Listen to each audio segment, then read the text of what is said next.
कहानी शुरू होती है एक कपल के साथ जो कि समंदर के बीचों बीच बोट पर मछलियां पकड़ रहे होते हैं। ये दोनों एक बड़े से हथियार से मछलियों को मार रहे होते हैं और काफी ज्यादा एंजॉय करते हैं। और उसी वक्त समंदर में एक लड़की स्विमिंग कर रही होती है जिसका नाम शेन है और वो पेशे से डॉक्टर है। वो समंदर के अंदर काफी सारी मछलियों और बहुत सारे अलग अलग जीवों को देखती है।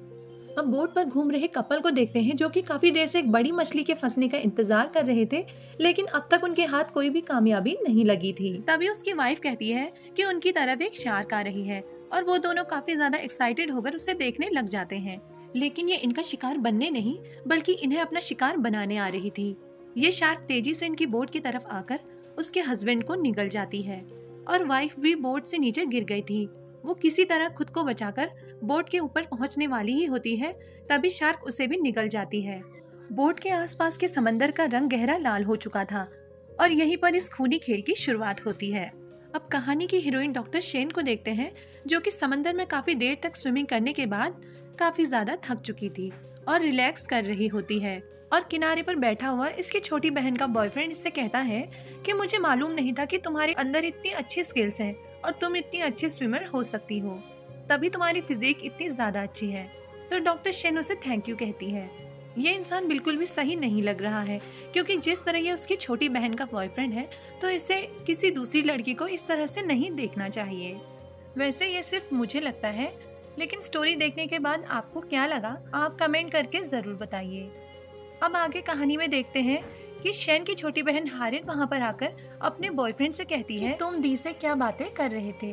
तो तभी उसका बॉयफ्रेंड उससे कहता है कि मैं उनसे कह रहा था कि वो हम दोनों को स्विमिंग सिखाए।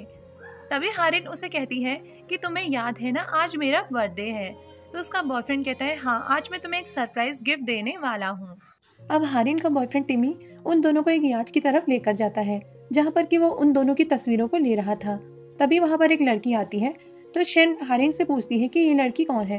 तो वो उसे बताती है कि ये टिमी की बॉस वेंडी है। वेंडी का वहाँ आना हारिन को बिल्कुल भी पसंद नहीं आता और वो काफ़ी ज़्यादा जेलस फील करती है। अब ये लोग याच पर आ जाते हैं तो टिमी उन सबसे कहता है कि आज वो याच को किसी ऐसी जगह पर ले जाएगा जहाँ आज तक कोई भी नहीं गया है। ये लोग काफ़ी ज़्यादा एक्साइटेड थे। वहीं हारिन और शेन सेल्फीज लेने लग जाते हैं और वहीं टिमी की नजर अपनी अमीर और खूबसूरत बॉस पर ही टिकी हुई थी। धीरे धीरे याच विशाल समंदर के बीचों बीच पहुंच जाती है और यहाँ का नजारा काफी ज्यादा खूबसूरत था। इसके बाद शेन गहरे समंदर में स्विमिंग के लिए उतर जाती है और अब टिमी जो कि पक्षियों को देख रहा होता है वो एक खाली बोट को समंदर में तैरते हुए देखता है। और अब देखते हैं कि टिमी अपनी बॉस के साथ इस तरह लगा हुआ था जैसे वो भूल ही चुका था कि वो यहाँ पर अपनी गर्लफ्रेंड के साथ आया हुआ है। ये सब हारिन देख लेती है और वो जेलसी के मारे वेंडी को पानी में धक्का दे देती है। टिमी भी उसके पीछे पानी में कूद जाता है। ये सब हारिन से बिल्कुल भी बर्दाश्त नहीं होता और वो भी पानी में कूद जाती है और वो टिमी से कहती है कि मुझे तैरना नहीं आता, इसलिए मैं जानना चाहती हूँ कि तुम हम दोनों में से पहले किसे बचाओगे। लेकिन टिमी उसकी बात पर ध्यान दिए बिना वेंडी को ही बचाता है और वो उसे याच पर चढ़ने के लिए कहता है। तभी शेन हारिन से कहती है कि मैं जानती हूँ कि वो तुमसे प्यार नहीं करता, इसलिए तुम उसके लिए अपनी जान को खतरे में मत डालो। अब याच में चढ़ने के लिए टिमी काफी कोशिश करता है लेकिन सीढ़ी नीचे नहीं आती। उन दोनों को देखकर हारिन को काफी ज्यादा गुस्सा आ जाता है और वो टिमी से कहती है कि अगर वो मरेगी तो उसे भी साथ लेकर मरेगी। और उसी वक्त वो भयानक शार्क आकर हारिन को निगल जाती है। ये सब देखकर ये काफी ज्यादा डर गए थे और अपनी जान बचाने की सोचते हैं, लेकिन याच की सीढ़ियां नीचे नहीं आ रही थी तो ये सब बोट की तरफ तैरने लगते हैं। हारिन को निगलने के बाद शार्क इनका पीछा करने लग जाती है, लेकिन उसके पहुंचने से पहले ये तीनों बोट तक पहुंच जाते हैं।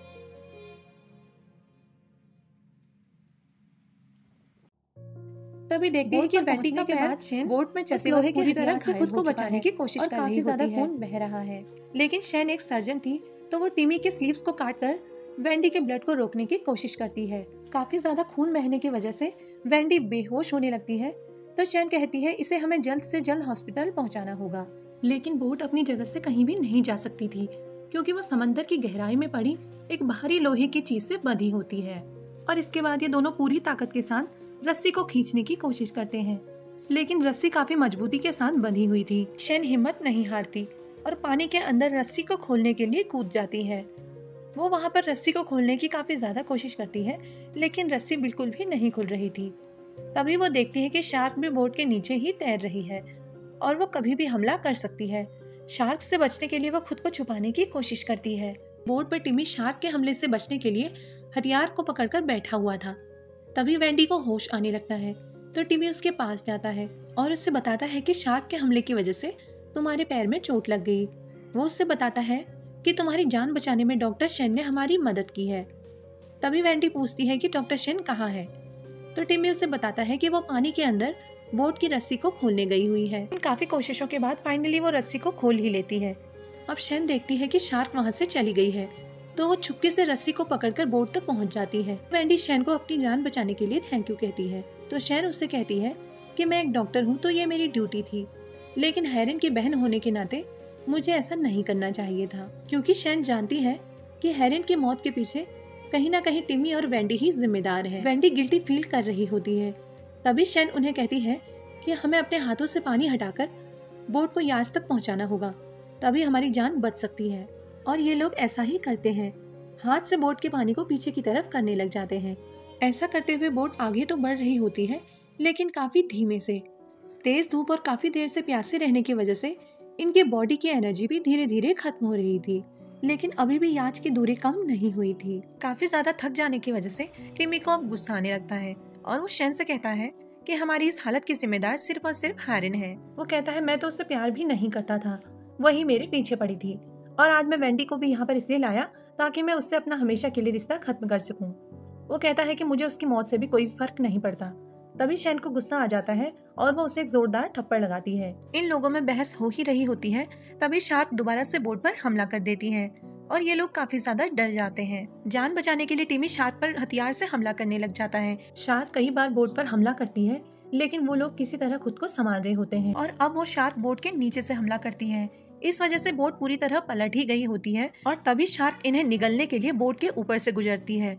अपनी मौत को अपने ऊपर से इस तरह गुजरता हुआ देखना इनके लिए एक भयानक मंजर था। और अब शार्क के हमले की वजह से बोट में छेद हो गया था, जिस वजह से उसमें धीरे धीरे पानी भर रहा था। शेन टिमी से कहती है कि हमें अपने कपड़ों से इस पानी को रोकना होगा। शेन पानी रोक रही होती है, तभी टिमी वेंडी से कहता है कि हमें इसे यहाँ पर छोड़कर अपनी जान बचानी होगी, लेकिन वेंडी उसे ऐसा करने से मना करती है। टिमी को वेंडी की इस बात पर गुस्सा आ जाता है और वो उससे कहता है कि अगर तुम इसके साथ मरना चाहती हो तो मरो, और उसके हाथों से गलती से वेंडी पानी में गिर जाती है और वो खुद भी पानी में कूद जाता है और याच की तरफ तैरने लगता है। और अब शार्क का शिकार वेंडी और शेन ही थे। अब शार्क इनकी तरफ तेजी से हमला करने के लिए बढ़ती है तो शेन वेंडी से कहती है कि अगर हम पानी में शांत खड़े हो जाते हैं तो शार्क हम पर हमला नहीं करेगी, और बिल्कुल ऐसा ही होता है। शार्क उनके ठीक बगल से निकल जाती है और अब वो तेजी से टिमी की ओर बढ़ रही थी। टिमी याच तक पहुंच ही चुका था और रस्सी से याच के ऊपर जाने की कोशिश करता है। वो याच के ऊपर पहुंच जाता है और खुश था कि फाइनली उसकी जान बच गई। और अब शेन और वेंडी के मन में भी उम्मीद जागती है कि अब उनकी जान बच जाएगी, लेकिन उसी वक्त वो खूनी शार्क आकर अपने बड़े से जबड़े में उसे निगल जाती है और यहाँ पर टिमी की भी मौत हो जाती है। और टिमी की मौत से वेंडी और शेन की याच तक पहुँचने की आखिरी उम्मीद भी छूट चुकी थी। वो दोनों समझ चुके थे कि अब इस विशाल समंदर में उनका बचना मुश्किल है। अब रात हो जाती है और इस भयानक अंधेरे में वेंडी शेन से कहती है कि उसे अपने पैर में कोई भी हलचल महसूस नहीं हो रही, और अब शेन उसके सुन हुए पैर को ठीक करने में उसकी हेल्प करती है। वेंडी अब काफी ज्यादा गिल्टी फील कर रही होती है और वो शेन से सॉरी कहती है। वो कहती है अगर वो आज यहाँ नहीं आती तो ऐसा कुछ नहीं होता। फिर वो कहती है कि वो अच्छे से जानती है कि लोग सिर्फ उसके पैसे की वजह से उसके पास आना चाहते हैं। वो कहती है कि वो टिमी से प्यार करने लगी थी और उसके साथ एक हैप्पी लाइफ बिताना चाहती थी। वेंडी की बातों से शेन को भी समझ आ गया था कि इस सब में वेंडी की भी पूरी तरह से गलती नहीं है। अब देखते हैं कि धीरे धीरे बोट में पानी भर रहा होता है। तभी शेन सामने एक लकड़ी का फ्लोट देखती है और वेंडी से कहती है कि हम दोनों को किसी तरह उस तक पहुंचना होगा, और ये ऐसा करते उसके पहले ही शार्क इन पर हमला कर देती है। खुद को बचाते हुए शेन भी बड़ा सा हथियार पकड़कर बोट के ऊपर खड़ी हो जाती है, और जैसे ही शार्क उन पर हमला कर रही थी तभी वेंडी के हथियार से शार्क घायल हो जाती है, लेकिन हथियार शार्क के शरीर में ही फंस जाता है। दोनों इस हथियार को शार्क के शरीर से निकालने की काफी ज्यादा कोशिश करते हैं, लेकिन वो मजबूती से उसके शरीर में फंसा हुआ था, और शार्क जो कि बोट के नीचे ही थी वो अब बोट पर तेजी से टक्कर मारती है। बोट पूरी तरह पलट जाती है और ये दोनों समंदर में गिर चुके थे, और अब ये दोनों अपनी जान बचाने के लिए तेजी से फ्लोट की तरफ तैरने लगते हैं। शार्क भी इनका पीछा कर रही थी। तैरते वक्त वेंडी के घायल पैर से काफी ज्यादा खून बह रहा था, लेकिन फाइनली ये फ्लोट तक पहुंच ही जाते हैं। शेन फ्लोट के ऊपर पहुंचकर वेंडी को ऊपर लाने की कोशिश करती है। वेंडी फ्लोट तक पहुंचकर काफी ज्यादा खुश थी और वो शेन से कहती है कि वो जीना चाहती है। और तभी शैन उसका हाथ पकड़कर ऊपर की ओर उसे खींच रही होती है। लेकिन तभी वो भयानक शार्क आकर वेंडी के पैरों को अपने नुकीले दांतों में जकड़ लेती है। वेंडी चिल्लाती है और खुद को बचाने के लिए कहती है। शैन अपनी पूरी ताकत लगाकर वेंडी को ऊपर खींचने की कोशिश करती है, लेकिन नाकामयाब रहती है और इस तरह शार्क वेंडी को भी निकल जाती है। अब शैन पूरी तरह टूट चुकी थी, क्योंकि अब वो अपनी बहन के साथ साथ वेंडी और टिमी को भी खो चुकी थी। काफी देर तक फ्लोट पर नाउम्मीद पड़े रहने के बाद शैन वहाँ पर एक बॉक्स देखती है, जिसे खोलने के बाद उसे उसके अंदर एक पानी की बोतल और एक गन मिलती है। सबसे पहले वो पानी पीकर अपनी प्यास बुझाती है और गन के अंदर गोलियां भरने लग जाती है ताकि शार्क से अपनी जान बचा सके। अब शैन सो जाती है और कुछ ही देर बाद एक याच की आवाज सुनती है। इसे देखकर उसके अंदर बचने की उम्मीद जाग चुकी थी और वो उससे आवाजें लगाती है। वो कई बार कहती है कि मैं यहाँ पर हूँ, लेकिन कोई भी उसकी आवाज नहीं सुनता। फिर वो गन से आसमान में फायरिंग करती है, लेकिन याच उसकी तरफ आने के बजाय दूसरी तरफ को जाने लगती है। शैन के द्वारा आसमान में चलाई गई गोलियां समंदर में आती हैं, जिससे कि शार्क को पता चल जाता है कि वो कहाँ पर है और शार्क दोबारा से उस पर हमला कर देती है। अब शार्क से बचने के लिए शैन हाथों में गन लेकर बैठ जाती है, लेकिन शार्क बार बार उस पर हमले किए जा रही थी। तभी शैन देखती है कि सामने से वह लोहे का हथियार बहकर आ रहा होता है और वो पानी को तेजी से अपनी तरफ कर रही थी ताकि हथियार उस तक पहुंच सके। अब वो हथियार को लेकर फ्लोट के ऊपर खड़ी हो जाती है। तभी शार्क सामने से उससे निगलने की कोशिश करती है और शैन उस हथियार को शार्क के मुंह में घोंप देती है और शार्क एक बार पानी के अंदर जाकर दोबारा से उसे ऊपर से निगलने की कोशिश करती है, लेकिन शैन फ्लोट पर लेट जाती है। इस बार शार्क उस पर लगातार हमले कर रही थी। शैन अब खड़ी होती है और हथियार को हाथों में पकड़कर फ्लोट कई टुकड़ों में टूट जाता है। तैयार हो जाती है। इस बार तो लेकिन इस बार शार्क फ्लोट पर नीचे से हमला वाली थी, लेकिन उसकी किस्मत अच्छी थी और वो बाल बाल बच जाती है। अब वो समंदर में डूब चुकी थी और अब उसके पास बचने का कोई भी रास्ता नहीं था। शार्क उस पर चारों तरफ से हमले कर रही थी। शार्क इस बार उसे निगल ही जाती, लेकिन शैन उस हथियार को शार्क के मुंह में घोंपकर दूसरी तरफ को तैरने लगती है। घायल शार्क अब इतनी ज्यादा खुखार हो गई है कि अब वो शैन को निगल कर ही मानेगी और वो शैन के पीछे ही पड़ जाती है। अब शैन सामने एक बड़ा सा पत्थर देखती है और तैरकर उस पर पहुंच जाती है और इस तरह इस बार भी शैन की जान बच गई, लेकिन अभी भी वो खतरे से बाहर नहीं थी। शैन अब उस पत्थर पर सो जाती है और ऐसे ही रात का अंत हो जाता है और सुबह होती है। इस विशाल समंदर में शैन इस पत्थर पर अकेली थी। भूख के मारे अब उसकी हालत खराब हो रही थी। वो अब पत्थर पर लगी हुई वनस्पति को देखती है और उसे खाने की कोशिश करती है, लेकिन ये खाने लायक बिल्कुल भी नहीं था। सरवाइव करने के लिए उसे मजबूरन ये खाना पड़ा। अब उसे कुछ भी समझ नहीं आ रहा था कि वो किस तरह अपनी जान बचाए। तभी उसकी नजर समंदर में बहती हुई ऑयल की कैन पर पड़ती है और अब वो सोचती है कि शार्क के आने से पहले वो उस कैन को अपने पास कैसे लाए, और वो टाइमिंग का हिसाब लगाकर समंदर में कूद जाती है। शैन अब कैन तक पहुंच चुकी थी। वो अब उसे पत्थर तक लाने ही वाली होती है, तभी शार्क उसके पीछे पड़ जाती है, लेकिन वो इस बार भी अपनी जान बचाकर किसी तरह पत्थर तक पहुंच जाती है। अब शैन पूरी तैयारी में थी कि अब उसे किस तरह इस शार्क को खत्म करना है। अब शैन ऑयल की कैन से थोड़ा सा ऑयल निकालकर उसके चारों तरफ लगा देती है और अपने पैर पर बंधी हुई रस्सी को उसके अंदर डालकर थोड़ा सा बाहर निकालती है ताकि उस पर आग लग सके। वो गन के अंदर अब गोलियां भर रही थी, लेकिन अब उसके पास ये समस्या थी कि अब शार्क उसके पास कैसे आए, और शार्क को वहाँ पर बुलाने के लिए वो वहाँ पर पड़े छोटे पत्थर के टुकड़े से अपने पैर को काट देती है। उसके पैर से काफी ज्यादा खून बह रहा था और वो इस दर्द को सह नहीं पा रही थी, लेकिन अपनी जान बचाने के लिए उसे ऐसा करना पड़ रहा था। वो अपने खून से लथपथ पैर को पानी के अंदर डाल देती है और पत्थर के आसपास के पानी का रंग भी खून से लाल हो चुका था। पूरी तरह तैयार थी कि शार्क के आते ही वो उस पर हमला कर देगी। समंदर में खून के जाते ही शार्क तेजी से पत्थर की ओर बढ़ने लगती है और वो अब कभी भी शैन पर हमला कर सकती थी। शार्क शैन के घायल पैर की तरफ तेजी से बढ़ रही होती है। शैन सामने देखती है और शार्क का इंतजार कर रही थी। तभी शार्क उस पर पीछे से हमला कर देती है। इस बार शैन खुद को संभाल नहीं पाती और समुद्र में गिर जाती है। वो खुद को बचाते हुए फिर से पत्थर तक पहुंच जाती है, लेकिन शार्क उस पर बार बार हमले किए जा रही थी। लेकिन शैन खुद को बचाते हुए किसी तरह कैन तक पहुंच जाती है और अब शार्क अपना बड़ा सा जबड़ा खोलकर शैन को निगलने की कोशिश करती है।